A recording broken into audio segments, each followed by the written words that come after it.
Medinipur medical কলেজে saline কাণ্ডের জের। এবার এসএসকেএম হাসপাতালে চিকিৎসাধীন অবস্থায় মৃত্যু হলো আরও এক রোগীর। কিডনি সহ একাধিক সমস্যা থাকায় মৃত্যু হয়েছে নাসরিন খাতুনের, এমনটাই সূত্র মারফত খবর। এ নিয়ে স্যালাইন কাণ্ডে মৃতের সংখ্যা বেড়ে হলো 2।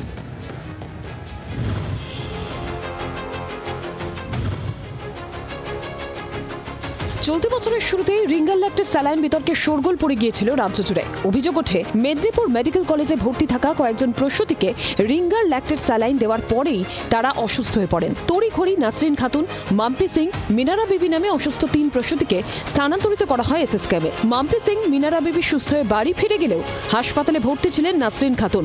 রবিবার রাতে মৃত্যু হয়েছে নাসরিনের। কি থেকে হলে এখনো তো স্পষ্টভাবে কিছু জানায়নি।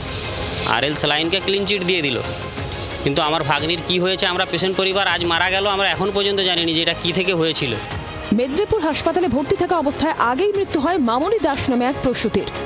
ট্রিটমেন্টের ফলে হয়তো 2জন সার্ভাইভ করেছে, কিন্তু আরেকজন আজকে মারা গেল। এটা অত্যন্ত দুর্ভাগ্যজনক আজকে ঘটনা, যে রিঙ্গার ল্যাক্টেটের বিষক্রিয়ার ফলেই যেটা ঘটেছে আজকের যে মৃত্যু, সেটা কিন্তু আবারও প্রমাণ করে দিল।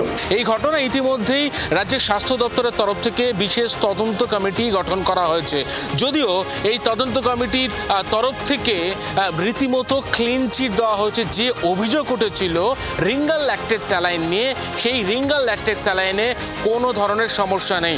অন্যদিকে এই ঘটনায় সব মিলিয়ে 12 জন জুনিয়র চিকিৎসককে সাসপেন্ড করা হয়েছিল। সেই সাসপেন্ড ইতিমধ্যেই মুখ্যমন্ত্রীর হস্তক্ষেপে উঠেছে, যদিও সিআইডি তদন্ত এখনো পর্যন্ত চলছে। কিন্তু ঠিক কি কারণে নাসরিনের মৃত্যু, কোথায় গাফিলতি? রিঙ্গার ল্যাক্টের স্যালাইনের জের নাকি অন্য কারণ? তদন্তের দাবি করেছেন পরিবারের সদস্যরা। নান্টু হাজরা, অয়ন শর্মার রিপোর্ট, জি 24 ঘন্টা। বাংলার আওয়াজ, বাঙালির আবেগ, জি 24 ঘন্টা।